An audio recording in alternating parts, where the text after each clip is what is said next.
Tellapur municipal పరిధిలో ప్రజా గాయకుడు గద్దర్ విగ్రహ ఆవిష్కరణ సభను తెల్లాపూర్ కౌన్సిలర్ భారత్ ఆధ్వర్యంలో ఘనంగా జరిగింది. కార్యక్రమానికి ముఖ్య అతిథులుగా రాష్ట్ర ఉప ముఖ్యమంత్రి మల్లు బట్టి విక్రమార్క మరియు టూరిజం శాఖ మంత్రి జూపల్లి కృష్ణారావు, మాజీ ఎంపీ మధు యాష్కి గౌడ్, గద్దర్ కుమారుడు సూర్యం, కుమార్తె వెన్నెల, బీఎస్పీ రాష్ట్ర అధ్యక్షులు ఆర్ఎస్ ప్రవీణ్ కుమార్ విచ్చేసి గద్దర్ విగ్రహాన్ని ఆవిష్కరించారు. అనంతరం ఇరువురు మాట్లాడుతూ కాంగ్రెస్ ప్రభుత్వం వచ్చిన అధికారుల తీరు మారలేదు అన్నారు. అధికారుల చిట్ట మెల్లమెల్లగా బయటపడుతుందని విచారణ జరిపి అందరిపై చర్యలు త్వరలోనే తీసుకుంటామన్నారు. గద్దర్ విగ్రహం కోసం నిరాహార దీక్ష చేయడాన్ని క్షమించాల్సిందిగా కోరుతున్నాను అని విజ్ఞప్తి చేశారు.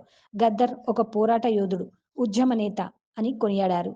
తెల్లాపూర్లో గద్దర్ విగ్రహ ఏర్పాటుపై అధికారులు కొందరు ఇబ్బందులు కలిగించడం బాధాకరం. ఆ విషయం మా దృష్టికి వచ్చిన వెంటనే అవసరమైతే చర్యలు తీసుకోవడం జరిగిందని తెలిపారు. చచ్చే ముందు సత్యం చెప్పాలంటూ గద్దర్ ఎన్నో విషయాలు తమతో పంచుకున్నారన్నారు. ప్రజలు ఎన్నో సమస్యల్ని ఎదుర్కొంటున్నారు, వాటిని పరిష్కరించాలన్నారు. ఇందిరమ్మ రాజ్యం రావాలని గద్దర్ ఆకాంక్షించారు. రాష్ట్ర ప్రభుత్వం గద్దర్ జయంతిని అధికారికంగా నిర్వహించేందుకు నిర్ణయం తీసుకుంది. సినీ నంది అవార్డును గద్దర్ అవార్డుగా ప్రభుత్వం మార్చిందని తెలిపారు. జిల్లా పేరు గురించి కావచ్చు, ట్యాంక్ బండ్ పైన వారి విగ్రహం పెట్టే విషయంలో తప్పకుండా ఈ ప్రభుత్వమే ఇలా ప్రజాప్రభుత్వం కాబట్టి అన్ని అంశాల పట్ల 100% డెఫినెట్గా ఇది బాధ్యత. ఎందుకంటే ఈ రోజున నిజమైనటువంటి నివాళి, గద్దరన్లకు నిజమైన నివాళి ఎప్పుడు వస్తుంది అంటే ఆయన ఆశయం నెరవేరినప్పుడు, ఆ ఆశయాలు నెరవేరినప్పుడు, కళ నెరవేరినప్పుడు. ఆ కళ ఎప్పుడు నెరవేరుతుంది అంటే యావత్ తెలంగాణ సమాజాన్ని సంఘటిత చేసి అందరి సమస్య పరిష్కారం కోసం, సమాజ స్థాపన కోసం విలువలు కావచ్చు, ఈనాడు సామాజిక రుగ్మతలు కావచ్చు, ఇవన్నీ కూడా పోవాలంటే గద్దరన్న ఆశించినటువంటి గద్దరన్న స్థాయి మాదిరిగా ప్రతి గ్రామంలో, ప్రతి మండల కేంద్రంలో, ప్రతి జిల్లా కేంద్రంలో గద్దరన్న కళాశాలలు వెలగాలి డెఫినెట్గా ఇది ప్రభుత్వం బాధ్యత. తప్పకుండా మరి అదే నిజమైన నివాళి కాబట్టి ఆ రోజు తప్పకుండా వస్తుందని చెప్పని ఈ ప్రభుత్వం మీరు ప్రస్తావించిన ప్రతి అంశం పట్ల సానుకూలంగా స్పందిస్తుందని చెప్పని మీ అందరితో సవినయంగా విజ్ఞప్తి చేస్తూ ఈ అవకాశం మీ అందరూ కూడా మరొకసారి పూర్తిదాతగా ఉన్నటువంటి గద్దరన్న గారి పేరు మీద ఒక పార్కు లాంటిది కానీ ఇక్కడ ఏర్పాటు చేయాలని అడిగారు. తప్పనిసరిగా మీకు మాటిస్తా ఉన్నాం. రాష్ట్ర ప్రభుత్వం నుంచి దానిపైన క్యాబినెట్ దృష్టికి తీసుకొని వచ్చి చర్చించి తప్పనిసరిగా ఒక సహేతుకమైనటువంటి నిర్ణయమే చేస్తామని కూడా మీ అందరికీ మాటిస్తా ఉన్నాం. విగ్రహాల గురించి అడిగారు. ఇప్పుడే మా సాంస్కృతిక శాఖ మంత్రులు కూడా చెప్పారు. ఇది మా అందరి బాధ్యత. వారి విగ్రహానికి సముచితమైనటువంటి స్థానం ముందుగా తెల్లాపూర్ ఈ ప్రాంతంలో మీరు పెట్టారు. తప్పనిసరిగా రాష్ట్ర ప్రభుత్వం నుంచి కూడా సముచితమైనటువంటి స్థానంలో వారు ఉండేటట్టుగా చేసే బాధ్యత తీసుకోవాల్సిన జాగ్రత్తలు తీసుకుంటామని కూడా మీ అందరికీ మాటిస్తా ఉంటాం. మిత్రులారా, మనం అందరం ఆలోచించాల్సింది ఒక్కటే, గద్దరన్న గారి ఆలోచనలు ఈ సమాజంలో ఉన్నటువంటి రుగ్మతలను తొలగించడం కోసం ఆయన చేసినటువంటి కార్యక్రమాన్ని 10 మంది మధ్యలో తీసుకున్నాడు. 10 మందిని స్ఫూర్తిదాతలుగా తయారు చేసి వారందరి చేత ఆయన ఆశించినటువంటి సమాజ నిర్మాణం చేయటమే నిజమైనటువంటి నివాళిగా నేను భావిస్తా ఉన్నాను. ఆయనతో చాలా రోజులు నడిచాను. అప్పుడే ఆగ్రహోద్రేకుడైనటువంటి అగ్నికణంలాగా ఉంటాడు. అప్పటికప్పుడే చిన్న పిల్లాడిలాగా మారిపోయి అత్యంత అమాయకంగా కూడా మాట్లాడుతాడు. ఆయన నాతో పాటు ఆదిలాబాద్ నుంచి ఖమ్మం వారి వయసు ఆరోగ్యం సహకరించకపోయినప్పటికి కూడా ఎండల్ని లెక్క చేయకుండా మిట్ట మధ్యాహ్నం కూడా నడుచుకుంటూ పాట పాడుకుంటూ నడుస్తూ వచ్చేవారు. గసపెట్టుకుంటూ నడుస్తూ ఉంటే మేమే చెప్పేవాడు, అన్నా ఎందుకు నడుస్తాం, ఈ రాష్ట్రంలో ఉన్నటువంటి ప్రజల కోసం నడవాలి, సత్యం ఉంది, నేను సత్యం చెప్తున్నా అని చెప్పి చాలా సందర్భాల్లో ఆ సమావేశాల్లో ఆయన చెప్పాలనుకున్నటువంటి మాటలు, ఆయన మనసులో ఉన్నటువంటి ఆలోచనలన్నింటినీ కూడా పంచుకున్నారు. ఆ ఆలోచనలన్నింటినీ అమలు చేయటానికి ఇందిరమ్మ రాజ్యాంగం ఉన్నటువంటి కాంగ్రెస్ పార్టీ సిద్ధంగా ఉంది అని చెప్పడం కోసమే మేము ఆయన జయంతిని అధికారికంగా ప్రకటించడే కాదు, ఆయన పేరు మీద అవార్డు కూడా ప్రకటించాం. ఈ రాష్ట్రంలో కొన్ని లక్షల ఎకరాలు ఆనాటి ప్రభుత్వాలు భూమి లేనటువంటి పేదవాళ్ళు అందరికీ పంచి అన్ని జిల్లాల్లో చూసాం. కొన్ని జిల్లాలో అయితే వెట్టి చాకిరి నిర్మూలన కోసం ఇచ్చినటువంటి భూములు కూడా ప్రత్యేక రాష్ట్రం వచ్చిన తర్వాత టీఆర్ఎస్ ప్రభుత్వం ఎనికి లాక్కుంది. అటువంటి భూములన్నింటినీ కూడా తిరిగి మళ్ళీ పేదవాళ్ళకి ఒప్పజెప్పాలనేటువంటి ఆలోచన ఉన్నటువంటి ప్రభుత్వం ఇందిరమ్మ రాజ్యం. చాలా స్పష్టంగా ఉన్నాము. అందుకే ధరణి అనేటువంటి సాఫ్ట్వేర్ని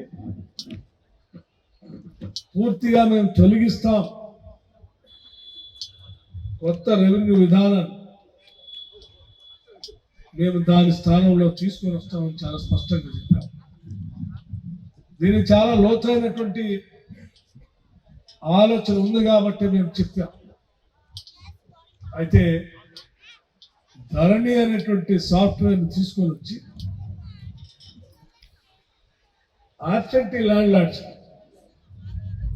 తరతరాలుగా ఉన్నటువంటి భూస్వాములకు భూములు అప్పచెప్పాలని ఆలోచనతో ఉన్నటువంటి టీఆర్ఎస్ ప్రభుత్వం దాన్ని అందమైన ముసుగేసింది.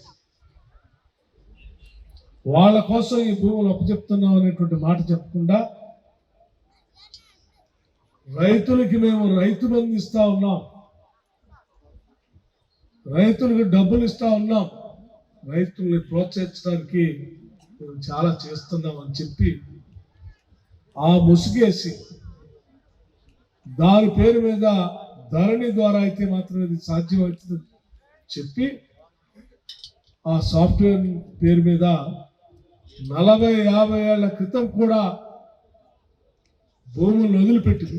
ఉదాహరణకి గద్దరన్న లాంటి వాళ్ళు ఆదిలాబాద్ నుంచి ఖమ్మం వరకు వారు చేసినటువంటి పోరాటాల ఫలితంగా చాలా జిల్లాల్లో భూములు వదిలేసి హైదరాబాద్కు అమెరికాకు వెళితే ఆ గ్రామం నుంచి బయటకు వెళ్ళాం కదా, భూములు మనం ఏం చేసుకుంటామని చెప్పి అక్కడ స్థానికంగా ఉన్నటువంటి బలహీన వర్గాలకి ఎవరికో తెల్ల కాగితం మీద రాసి కొంత డబ్బు తీసుకుని ఆ భూస్వామి వెళ్ళిపోయారు. చేసి పట్టాలు ఇవ్వండి. ఒకటే సర్వే నెంబర్లో ఆధిపత్య వర్గాలకేమో రెగ్యులర్ పట్టాలు ఉంటాయి, పేద వర్గాలకు లావుని పట్టాలు ఉంటాయి. ఇది వాస్తవం. ఒకటే సర్వే నెంబర్లో ఇన్ని భూములు వచ్చినాయి. ఆకాశ హర్మాలు ఎక్కడెక్కడికి 100 అంతస్తుల మేడలు కట్టిండ్రు. ఈ భూములన్నీ కూడా ఈ పేద ప్రజలవే. ఈ భూములన్నీ కూడా దొంగ జీవోలు పెట్టి రోజు మరి పేపర్లలో వస్తూనే ఉన్నాయి. రహస్యంగా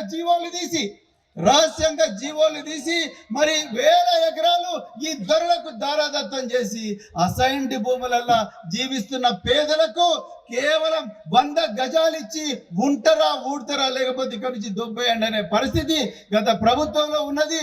దయచేసి మీరైనా ఈ పేద ప్రజలకు న్యాయం చేసి అసైన్డ్ భూములకు పట్టాలు ఇచ్చి మరి గద్దరన్న గారికి మరి ఇవ్వాలని చెప్పి ఒక మంచి మరి అంటే వారి ఆశయాలు నిజం చేయాలని చెప్పేసి కోరుకుంటున్నా సార్. ఇంకొక రెండో విషయం, మరి ఏ విధంగా అయితే గద్దరన్న ఒక గొప్ప అన్యాయాన్ని ఎదిరించి తన పాట ద్వారా ఎదిరించిండో అదే విధంగా ఎంతో మంది వారి మెదక్ జిల్లాను గద్దరన్న జిల్లాగా మారుస్తే చాలా బాగుంటుంది సార్. దయచేసి గురించి మీరు ఆలోచించండి.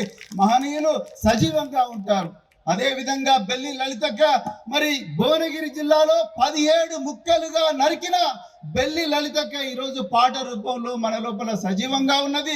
భువనగిరి జిల్లాకు బెల్లి లలిత జిల్లాగా పేరు పెట్టాలని, అదే విధంగా మరి జనగామ జిల్లాకు సర్దార్ సర్వాయి పాపన్న జిల్లాగా పేరు పెట్టే ఈ విధంగా తెలంగాణలో ఎంతో మంది మరి తెలంగాణ కోసం ప్రాణత్యాగం చేసిండు. వాళ్ళందరినీ స్మరించుకోవాలి. మరి ఎంతో మరి చక్కగా నిర్ణయాలు తీసుకుంటున్నారు. దయచేసి ఈ నిర్ణయాలు కూడా తీసుకోవాలని చెప్తూ మరి గద్దర్ గారి పేరు మీద ఈ లలిత కళల కోసం, జానపద కళల కోసం ఒక గొప్ప యూనివర్సిటీ కూడా ఏర్పాటు చేయాలని చెప్పేసి మరి ఉప ముఖ్యమంత్రి గారిని రిక్వెస్ట్ చేస్తూ మరి మరొక్కసారి మీరందరూ కూడా మరి ఈ మహనీయుడి విగ్రహావిష్కరణకు వచ్చినందుకు మీ అందరికీ ధన్యవాదాలు చెప్తూ మరి తెల్లాపూర్ ప్రజలకందరికీ, తెలంగాణ నుంచి వచ్చిన ప్రజలందరికీ గద్దరన్న కుటుంబం తరఫున, తెల్లాపూర్ మున్సిపాలిటీ కౌన్సిల్ తరఫున, భరత్ తమ్ముడు, సత్తన్న తమ్ముడు అందరి తరఫున, గద్దర్ కుటుంబం తరఫున అందరికీ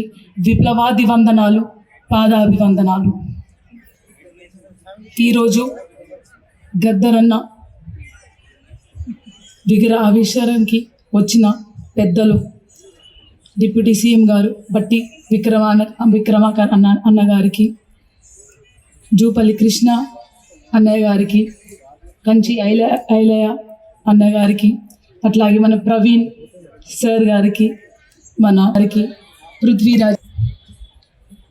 గద్దరన్న లేడు లేడు అని అన్నప్పుడల్లా గద్దరన్న ఉన్నాడు అని 1000 రెట్లు గొంతులు వినిపిస్తున్నాయి. బాధపడ్డప్పుడు 100 ఎత్తుల బలంతో మేమంతా కలిసి ఉన్నాము, కలిసి కట్టుగా ఉన్నాము. ఎక్కడైతే అణిచివేత ఉంటుందో అక్కడ తిరుగుబాటు ఉంటుంది, ఎక్కడైతే బలైన వర్గులు ఉంటారో అక్కడ బలపరచడానికి గద్దరన్న పాటు ఉంటుంది అని ప్రతి నిమిషము ఈ 5 నెలల నుంచి ప్రూవ్ అయింది. దానికి నిదర్శనమే మీరంతా గద్దరన్న విగ్రహ ఆవిష్కరణ కోసము 5 గంటల నుంచి వెయిట్ చేస్తున్నారు. ఇదే ఒక శక్తి, మహాశక్తి. గద్దరన్న చివరి కాలం అని అనలేము. పెద్దలు అంటారు చివరిగా ఏం మాట చెప్పిండని. మహానుభావుడు చాలా చెప్పినాడు, ఆయన ఉన్నాడు కాబట్టి మనం ఈడున్నామంటాం. చివరిగా ఏమి చెప్పాడు అంటే చివరిగా అని అనలేము. చివరిగా తను ప్రజాస్వామిక ఉద్యమాన్ని ముందుకు తీసుకుపోవాలనుకున్నాడు. తను తీసుకున్న నినాదం భారత రాజ్యాంగాన్ని రక్షించాలన్నారు.